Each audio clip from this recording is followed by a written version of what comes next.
Magandang araw, Bagong Pilipinas. Narito ang Police News Express sa oras na ito. Sa kasalukuyan po, nandito po tayo sa Mindiola kung saan ipinakita ng pambansang pulisya ang pagiging profesionalismo at paghahanda sa National Peace Rally. Naging payapa at matiwasay ang idinaos na National Peaceful Rally. Ito ay taliwas sa magulong demonstrasyon noong ika-21 ng Setyembre 2025 kung saan maraming nasugatan at nagkaroon ng tensyon sa pagitan ng rallyista at pambansang pulisya. Kaya naman, ginamit ito ng kapulisan bilang aral, kaya ngayon ay mahigpit ang kanilang seguridad kasama ang crowd control units at medical teams.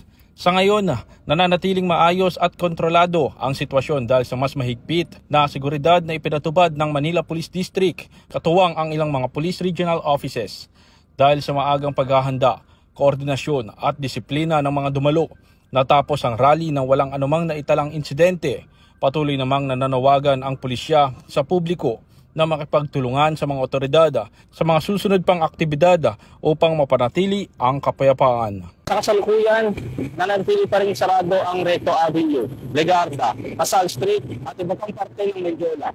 At para sa iba pang napapanahong balita, lagi tumutok sa Police News Network. Ako po si Patrolman Joshua Jimenez at kami ang Bagong PNP para sa Bagong Pilipinas, serbisyong mabilis, tapat at nararamdaman.